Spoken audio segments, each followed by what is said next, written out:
As a whole, for both incidents, DINS inspections continue and will be thoroughly processed to get the latest information out to you so that you have the ability to gather that information and move forward within your process. USAR operations continue for both incidents, and we will continue to update our cooperators and partners with the latest and greatest information. And today you'll also be hearing about the disaster recovery centers that are being opened. More details to follow, but we just wanted to make sure that you as the public are getting all the information that you need to move forward in the process, and that all of us up here on this stage are working together for you to get you the information that you need. Please stay patient with our process. We will get you in as soon as we can. Thank you. Chief Crowley. Yeah, Chief Crowley. Well, good morning, everyone. Kristen Crowley, Los Angeles City Fire Department Fire Chief. Mayor Batts and I recently conducted an aerial survey of the impacted areas. Our focus was on evaluating the size, the scope, and the complexity of these fires to gain a full understanding of its total impact on our communities. This assessment was essential as we begin planning and prioritizing resources and support needed to make sure that we can facilitate in the recovery efforts here and now. Our goal is to address both the immediate challenges and the long-term needs of those infected by these devastating events. Yesterday, I also had the opportunity to meet with our international partners from Mexico to express our heartfelt gratitude for their assistance. The outpouring of support from both near and far, I tell you, is absolutely remarkable. I also had the opportunity just to take a moment to talk with people, and I cannot tell you how many times everybody has been asking about our firefighters and our first responders, and they're asking, how are they holding up?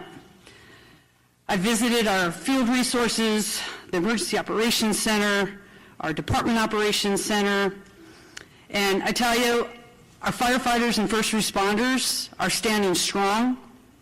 They hold their heads up high, and they will continue to work hard for you. Thank you for your care and concern, and I tell you, our thoughts and prayers holistically are with everybody that has been impacted by these fires. I will now provide just a brief update on the Palisades fire. This fire is now at 23,713 acres with 17% containment, with 5,200 personnel that are assigned to the incident. Firefighters will continue to work tirelessly throughout the day to increase containment lines, prevent further spread, and address any flare-ups. The Hearst fire, 799 acres at 97% contained. Now, to all of those who have lost so much and to those who still have not returned to your homes, know that everybody involved in this incident in the Los Angeles region is focused on you. I want to express my heartfelt gratitude to the community that has given so much back to those impacted as well as to our LAFD. And thank you to the LAFD Foundation that provides vital equipment and funds critical. They fund critical programs, tools, and equipment to help the LAFD save lives and protect property. You heard Chief Maroney say it already, but I think it's very, very important that I reiterate these points. Life-threatening and destructive and widespread winds are already here. For this significant wind event, we are taking an aggressive lean-forward posture, and the LAFD has staffed all available resources, strategically placing fire patrols and engines high fire risk areas in the city. We are carefully managing our operations to ensure that we can quickly respond to any new fires in addition to the increased call volume across the city of Los Angeles. I urge, and everybody here urges you to remain alert as danger has not yet passed. Please follow all evacuation warnings and orders without delay and prioritize your safety. Thank you. I would like now to introduce our next speaker, Los Angeles County Sheriff Luna. Good morning, and thank you, Chief. Our Los Angeles County Sheriff's Department personnel deployment stands at approximately 1,300 this morning. And again, remember, we are working different incidences throughout the county, primarily the Palisades fire for the county portion of it, and then the Eaton fire as well. Many of our deputies haven't had days off. They're on 12-hour shifts, so I really appreciate all their work and their time away from their family. We have approximately 234 officers from the California Highway Patrol. Sean DeRee, the commissioner of the CHP, was kind enough to give us more bodies as of yesterday. We also are being assisted by 16 agents from the Drug Enforcement Administration, and they're not working narcotics. They are here assisting us, and we're getting calls from a lot of our law enforcement partners, so we're very grateful that they're here to assist us. We have well over 600 National Guards personnel that are deployed to not only the Los Angeles County Sheriff Department areas of responsibility, but the Los Angeles Police Department, Pasadena, Santa Monica, and other places as well. Evacuation orders, we have approximately 88,000 residents that are still under evacuation orders. And regarding evacuation warnings, we have approximately 84,800 residents that continue to be under warnings. There is a decrease in these numbers, but as our fire partners have stated, it is still very dangerous for the next 24 hours. So we're keeping a very close eye. That's why we have not downgraded the number of personnel. If fire tells us you've got to go here because the wind's blowing this way and we need to do evacuations, that's where we are going. I just want to remind everybody that the last time we had to evacuate people under an order, our deputies very heroically saved many people's lives, and they had to rescue people, and a lot of the people that were rescuing who waited till the last minute to leave the order or the evacuation order, many of them had significant burns on them. I just want to reiterate that when we're giving you warnings, that's the time you should probably think about going. Actually, we recommend you go. Don't wait till the order's given. We don't want you to impact your own life or the life of your loved ones. Repopulation conversations are absolutely active and ongoing. I don't want to get too much into that. I don't want people to start thinking everything's okay now. Everything's not okay yet. We'll get there. We'll get there together. But again, the wind's blowing and it's going to continue to blow. Curfew is still in effect. It was in effect last night. It's going to be in effect tonight again, starting at 6 p.m. all the way to 6 a.m. This is for the impacted evacuation order areas. If you do not live there, have any business there, say this every day, don't go. Why am I repeating it? Because we continue to make arrests for this violation. I don't want to make more arrests, so please stay away from there.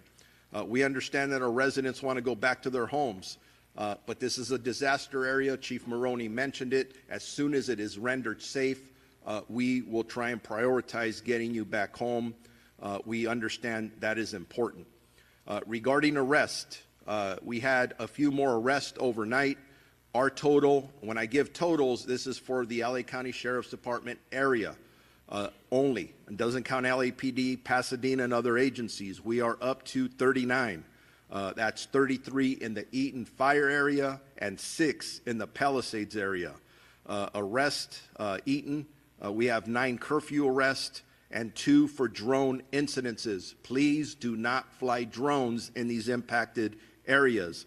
And 11 were for burglary in that Eaton area. For Palisades, we have 6 arrests, 3 for curfew, and 3 for burglary. Last night's total arrest, 1 arrest for curfew violation and carrying a loaded weapon. Again, I'm repeating this, and it keeps on happening. If you are carrying narcotics and a gun, you shouldn't do it anyways. You shouldn't absolutely go into these evacuation order areas where there's a curfew with those items, because you are likely going to get arrested by our deputies. They're being very proactive, and you're going to get arrested.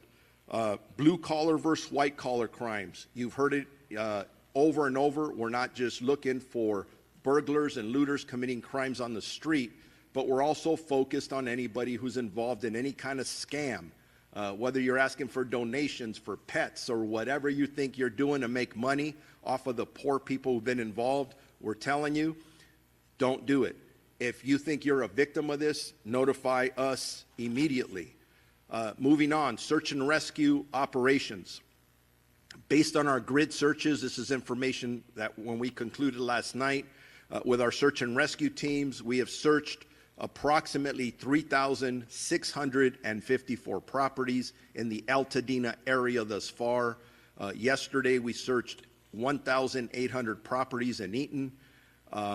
And we also have been working with teams that are coming in to work on the Palisades to begin searching for remains as well. So this operation continues. It's active, not easy work. And the good news was that no other remains were found yesterday. Hopefully that happens again today. We don't want the death toll to continue to go up. So the death toll stands at 21 for the sheriff's areas. Does not include LAPD or Pasadena.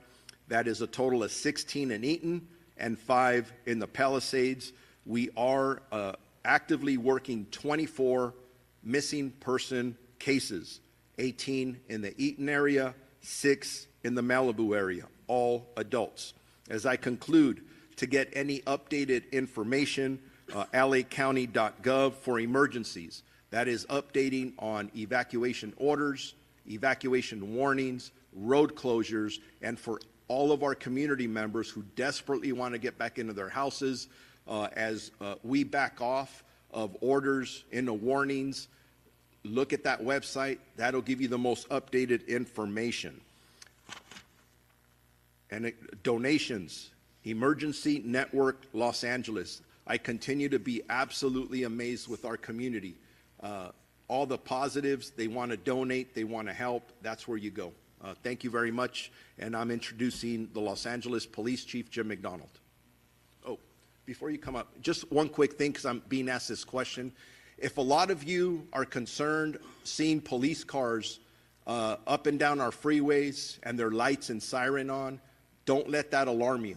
Whether it's sheriff cars, LAPD cars, CHP cars, we're responding in tandem as they're being requested by the incident commanders to respond to several different locations. Those are your tax dollars at work. Our men and women working their butts off. They're getting to one place to another as quickly and as safely as possible. Now Jim McDonald's coming up. Well, good morning. I just want to let everyone know that as we enter into another period of dangerously high winds, we remain deployed and ready to assist with any additional evacuations should that need arise. While peak winds are not expected to be as strong as last week's wind event, they still pose a tremendous threat. And if you're asked to evacuate, please listen to all evacuation orders, as they are meant as a life-saving measure. As has been the case over the last few days, LAPD is focused on maintaining your safety and the safety of your properties as we move forward. As far as deployment goes, LAPD officers are still performing increased patrols in the areas impacted by the fires, and we ask for your continued cooperation, especially with our officers who deployed at various checkpoints throughout the evacuation zones. We understand the frustration and your desire to see your homes firsthand, but until CAL FIRE tells us that the impacted areas are safe for repopulation, we can't allow you to return. For the upcoming 24-hour period, LAPD will continue to deploy approximately 750 officers to the impacted areas with support from the Los Angeles Airport Police, Port Police, and the National Guard. They have 200 soldiers assigned to the Palisades event, and we're certainly grateful for their support. We're supporting the fire area with these badly needed resources while continuing to respond to calls throughout the city. I'd like to thank our LAPD officers and everybody who's represented by those who are standing here today, who are working on overtime away from their homes and families, going the extra mile to keep Los Angeles safe. On the missing persons front, we're still actively investigating all reports of missing persons and have dedicated resources to these efforts. As of this morning, we have 34 people reported missing. 21 of them have been found safe. Of the 13 remaining, 2 have most likely been found deceased but have yet to be positively identified. 11 remain unaccounted for. In total, 3 fatalities that are fire-related. 1 fatality died at a hospital but was not reported missing. On the arrest front, we've made 14 arrests. Failure to obey curfew were 3 of those. Impersonating an officer, 1. Impersonating a firefighter, another. Unauthorized entry to a closed emergency area, 2. DUI, 1. Vandalism, 1. Possession of ammunition and burglary tools, another 1. Burglary, 2. And conspiracy to commit burglary, 2 additional. We have 3 noteworthy arrests throughout the, although outside the fire zone, very significant to our efforts as we continue to battle fires that threaten our community. On Sunday night, our North Hollywood officers responded to a call of a possible arson suspect who was using a barbecue lighter to light fires. Officers arrived on the scene and the suspect was arrested for an outstanding felony warrant for arson and booked into Van Nuys Jail. On Monday, 2 additional arrests related to the fires. The first took place at 5700 Van Nuys Boulevard at approximately 16:30 hours. Our West Valley officers responded to a radio call for an arson suspect who had ignited a nearby brush. Upon arrival, LAFD was at scene, extinguishing the fire, and directed the officers to the possible suspect, who was taken into custody there. The suspect was booked for arson, again at Van Nuys Jail. Our second arrest took place at 11820 San Vicente Boulevard in West LA area. Officers responded to a radio call of an arson suspect at the location who had ignited a nearby trash can, which was extinguished by the LA City Fire Department. Citizens directed the officers to the suspect location, where he was then taken into custody without incident. Video from local businesses showed footage of the suspect starting fires in that area. He was booked into our jail for arson. On looting front, excuse me. Looting is not just a crime against property, it also takes away any sense of security from evacuated residents, and certainly it's not being tolerated at all. For the ones who know safety isn't a catchphrase, it's a culture. And the ones who help make sure everyone makes it home safe. For the safety-minded who watch everyone's backs, Grainger offers supplies and solutions for every industry, as well as safety assessments and training to keep your facilities safe and your people safer. Call, click Grainger.com, or just stop by. Grainger, for the ones who get it done. We're asking all members of our community to join us in this effort by reviewing your personal security footage, whether from Ring cameras, home security systems, or any other recording devices. Even seemingly small details can make a big difference in our ongoing investigations. If you notice anything suspicious or potentially connected to these incidents, please report it to us immediately, and you can do so anonymously through Crime Stoppers by calling the LA Crime Stoppers at 800-222-TIPS or by visiting lacrimestoppers.org.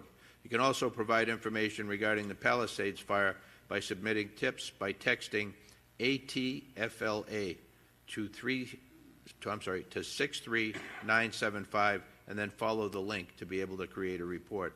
Our collective safety depends on the partnership between police and our community. Together we can ensure that those responsible for these crimes are brought to justice and that our neighborhoods remain safe. Sheriff Luna talked about the curfew. Likewise, in the city, the curfew order will remain in place tonight from 6 p.m. to 6 a.m., and unless you're public safety personnel or disaster workers, you have no business being at these locations, and if you are in those areas, you are subject to arrest. As I've mentioned, we've already made a number of arrests for individuals who are not listening to these orders, and we want to be very clear about that we will find you if you're out there and you will be arrested. Please allow our teams to focus on the recovery efforts. Enforcing a curfew helps us identify individuals who have no businesses in these areas and also protects public safety personnel who are operating in darkness and often very, very difficult conditions. In closing, I want to reiterate that our department is committed to the recovery efforts, and for however long that will take, we will continue to work alongside our other partners to make sure that our community has the resources that you need to recover and ultimately rebuild. Thank you for your patience and cooperation during this difficult time. Now I'd like to introduce LA County Public Health Chief Deputy Director, Dr. Anish Mahajan. Doctor. Good morning, Anish Mahajan, LA County Department of Public Health. I want to begin by sharing our heartfelt condolences and extending our deepest sympathies to those who have lost their homes and endured profound devastation caused by the fires. Please remember that you are not alone, and we stand with you during this incredibly challenging time. To our first responders, we are deeply thankful for your remarkable courage and relentless efforts in the face of such overwhelming adversity. I would also like to take a moment to acknowledge each of our county supervisors, as well as the mayor, for their steadfast commitment and compassionate guidance, as well as the county and city fire departments, along with the many partners whose exceptional teamwork has been invaluable during these difficult times. Now, the impact of the wildfires has been far-reaching, leaving individuals and families not only grappling with the losses of their homes and cherished belongings, but also facing urgent health and medical challenges. Many have been displaced, separated from their usual healthcare providers, and are in need of essential medications. In response, Public Health will be establishing a Medication Access Assistance Service Center at each of the disaster recovery centers starting today. There will be 4 to 5 nurses and 1 physician from each site from Public Health, along with a paramedic team from EMS. Nurses at the sites will assist families with information, education, referrals for clinical health concerns, including getting access to medications for those who lost their medications in the fire by helping them connect with their pharmacy or their usual provider. If refills are unavailable or if they face challenges in connecting, the nurses at each site will connect with the physicians and pharmacists that we have at the Department of Public Health telehealth service to provide new prescriptions to bridge families until they can connect with their usual source of care. For patients needing assistance with treatment for opioid addiction, the Medical Assist Therapy, the MAT consult line at 213-288-9090, that's 213-288-9090, is able to offer these prescriptions and operates 7 days a week from 8 a.m. to midnight. I'd also like to say a couple of words about the high winds that we're expecting in air quality. The South Coast Air Quality Management District has issued a wind-blown dust advisory due to the strong winds that we're going to see starting this afternoon. High winds may disperse the ashes from the Palisades, Eaton, and other fire burn scars. Wind-blown ash from burned structures may contain higher air toxic levels. If you see the ash, take precautions to reduce your exposure. If you're in the area that's impacted by the ash, you should wear proper respiratory masks, such as an N95 or a P100 mask, to help protect you. These masks are specifically designed to reduce the exposure to harmful fine particles found in the ash and smoke, which can penetrate deep into your lungs and cause serious health problems. And remember, ash is not just dirt, it's hazardous fine dust that can irritate or harm your respiratory system and other parts of your body where it lands. Also note that cloth masks, medical masks like the regular blue ones, bandanas, they do not provide adequate protection against ash and fine particles. They're not designed to filter out these hazardous materials. You really need to wear an N95 or a P100 if you're seeing the ash in your area to protect yourself. In closing, I want to once again express our deepest gratitude to the first responders who've shown incredible bravery and dedication during this crisis. Their tireless efforts are nothing short of heroic, and we're deeply thankful for their service. At Public Health, we remain committed to providing support to all those who are affected by this tragedy, whether through guidance, resources, or community collaboration. We're with you during these challenging times. Thank you. Next, I'd like to introduce LA County Board of Supervisors Chair Catherine Barger.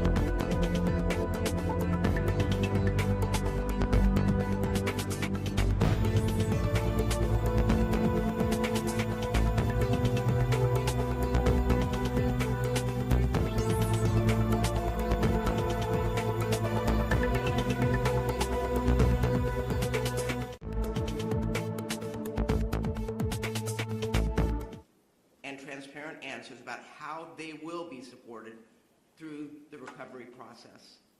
I want to thank Bob Fenton, FEMA Administrator for Region 9, for being here today. I thank you for speaking to my constituents so they can plan the way forward. I also want to make sure survivors know disaster resource centers open today. Disaster resource centers are staffed by local, state, and federal officials who are there to help those impacted by these fires. The East Side location is Pasadena City College Community Education Center, located at 3035 East Foothill Boulevard in Pasadena. The West Side location is UCLA Research Park West, 10850 West Pico Boulevard in Los Angeles. Both locations will be open from 1 p.m. to 8 p.m. today, and then starting tomorrow morning and moving forward, they will open from 9 a.m. to 8 p.m. Details can be found at recovery.lacounty.gov. With that, I'd like to turn it over to LA City Mayor Karen Bass. Thank you very much, Supervisor Barger. Let me just say that yesterday, as the chief mentioned, we did an aerial tour, and I was able to see, it's one thing to see it on television. It's another thing to see it from air. The massive, massive destruction is unimaginable until you actually see it.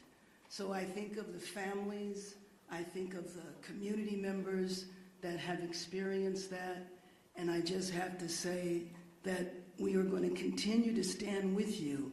But while we're preparing for the next couple of days, we also want to move into the time when we prepare for moving forward and rebuilding, but making sure that we can get people's lives back in whole.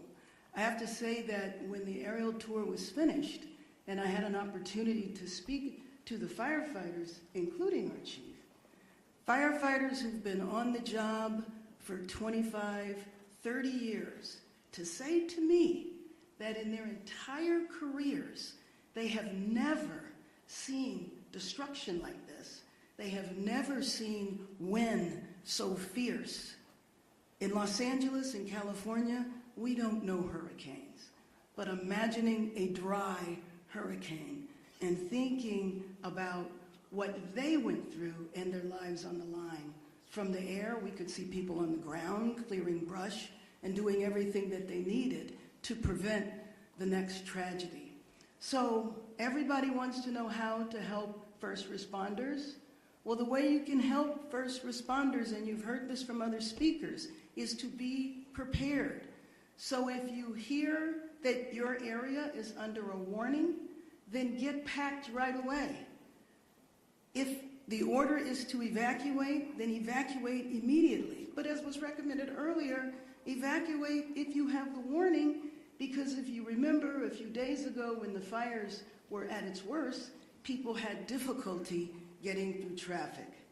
So thinking of moving forward, yesterday I signed an executive directive to begin to lay the foundation policy-wise for the rebuilding effort. We're going to make it through these next few days, but we want to begin to think about how we rebuild the massive destruction that I saw from the air. We don't want people burdened by red tape and bureaucracy.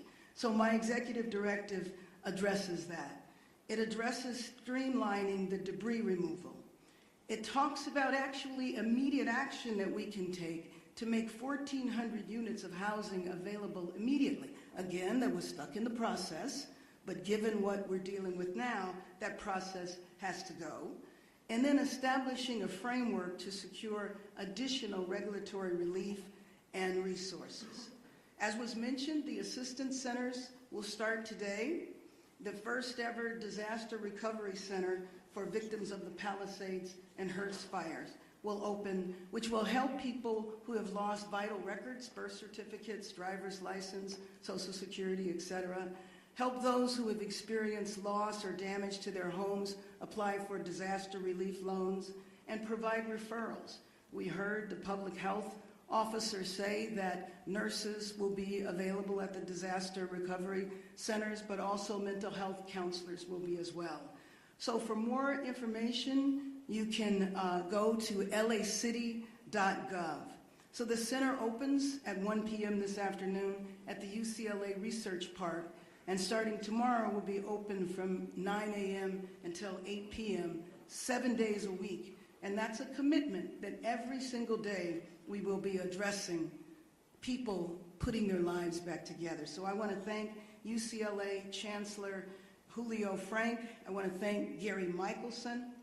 The South Coast Air Quality Management District is recommending that Angelenos wear the well-fitting medical grade mask while outside.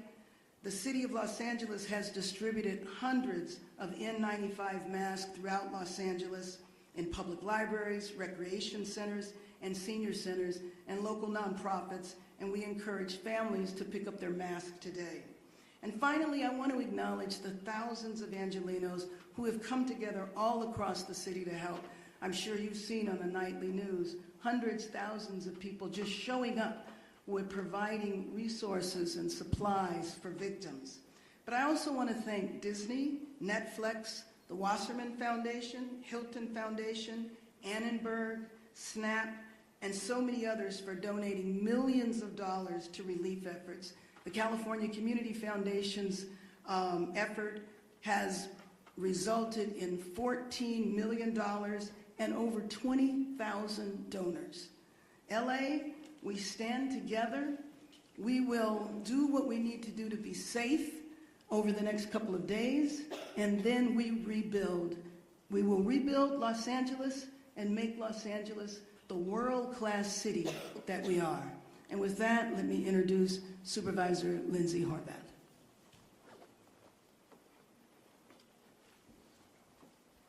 Thank you very much. As you heard, the Palisades fire updates include 5,100 personnel in the Palisades alone. We are giving this fire everything we've got. This is a particularly dangerous situation from now through tomorrow. The strongest winds will be this evening, and we ask everyone to get prepared now to evacuate. The libraries in Los Angeles County have FEMA staff available until 5 p.m. to provide assistance. If you have received a denial on the FEMA website, do not get discouraged. Come to one of these locations in person to get help.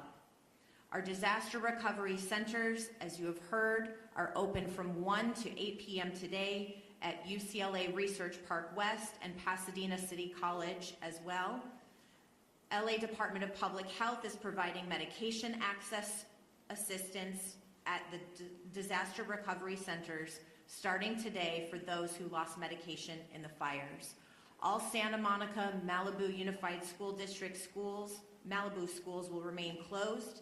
All Santa Monica campuses will be open today. I've been in touch with Santa Monica Mayor Lana Negretti this morning, and she is closely monitoring the situation. Topanga Post Office has been relocated to Santa Monica Post Office. Residents can pick up their mail at 1653 7th Street. For more recovery information, go to recovery.lacounty.gov, which is launched and making improvements, adding resources each and every day to provide the assistance you need and deserve.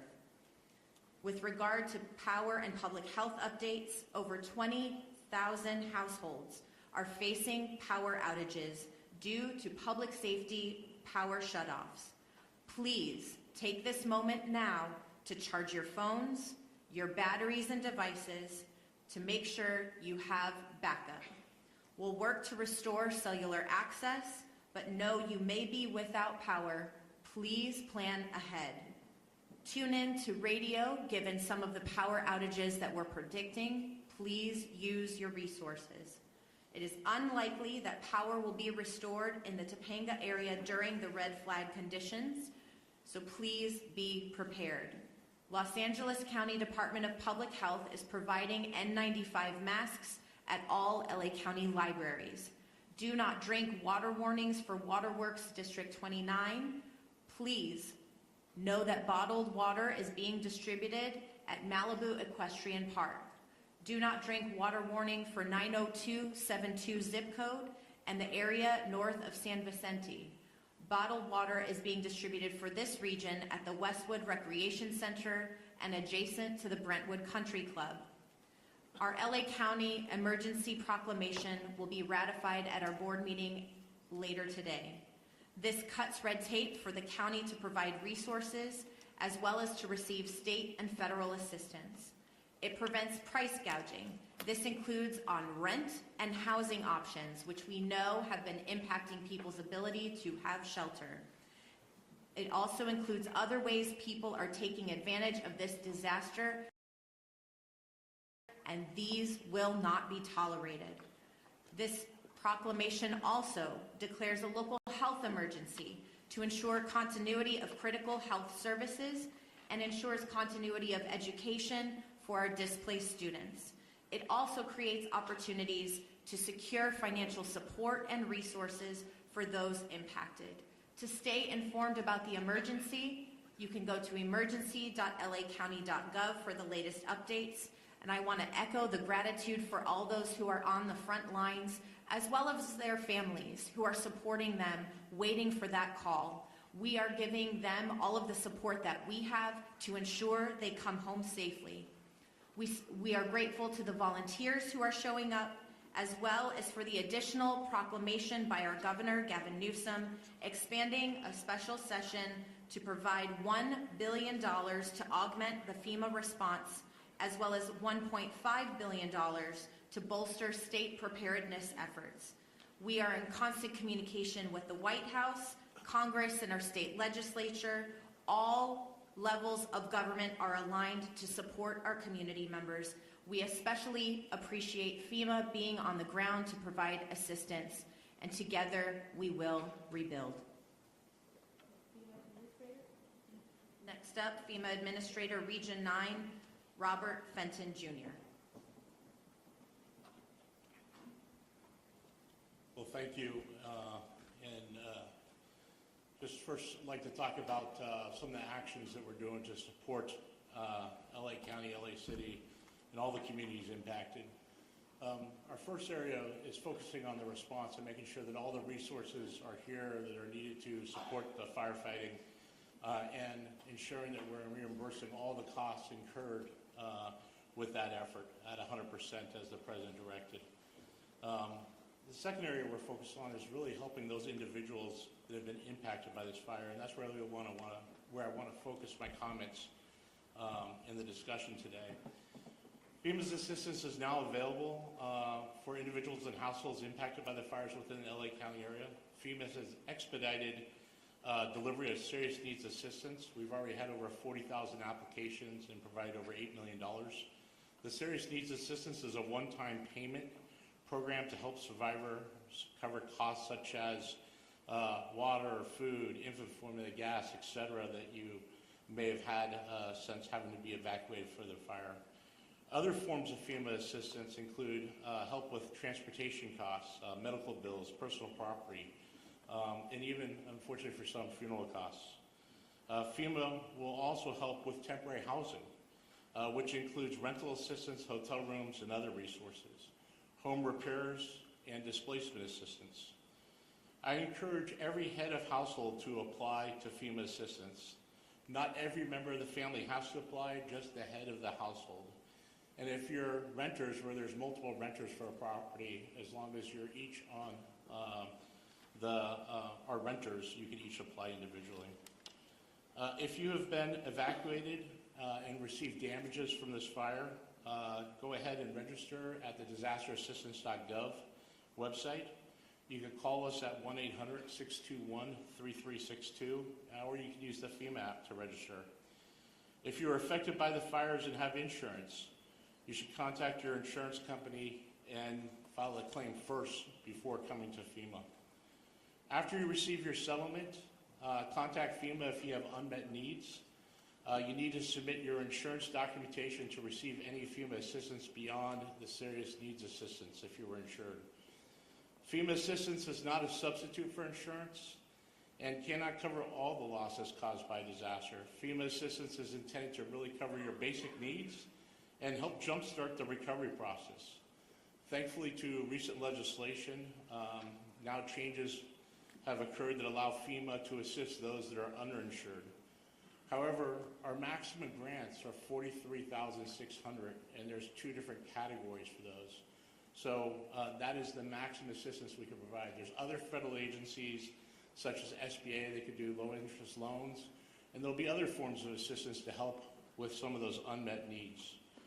We have FEMA staff at various sites across the community to help you apply for FEMA assistance, and are embedded in the first two local disaster recovery centers opening today at 1 p.m.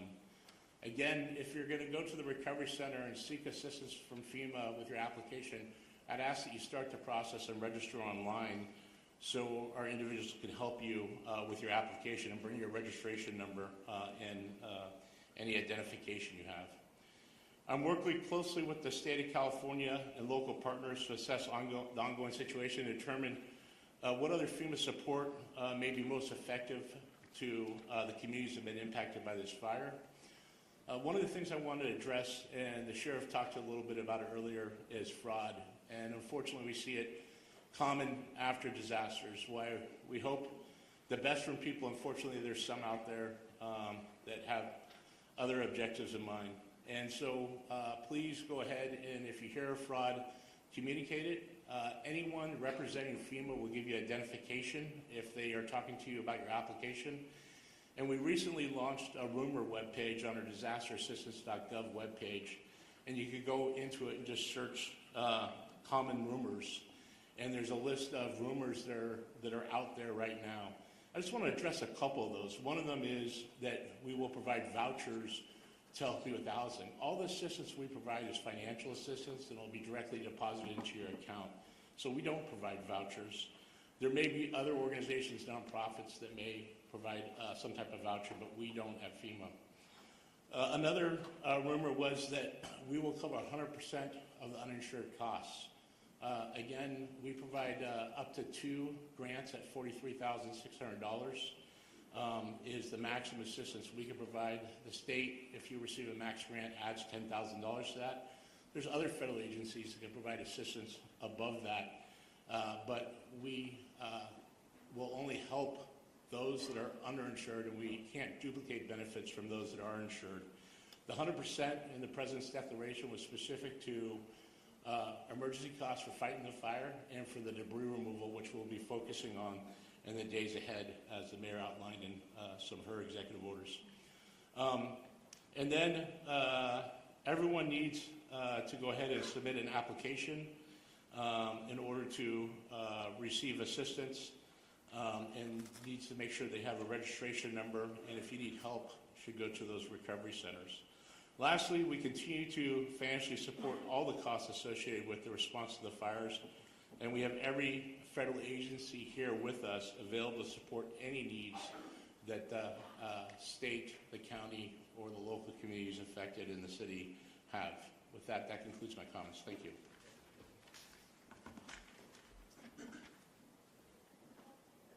Thank you, and Chair Catherine Barger thanks the following elected officials for being here today, showing up and showing their support. We have Los Angeles County Supervisor of the 1st District, Hilda Solis, Los Angeles County Supervisor of the 2nd District, Holly J. Mitchell, Congressman George Whitesides, and State Senator Sasha Renee Perez. This is the end of our press briefing. We will do one-on-one briefings.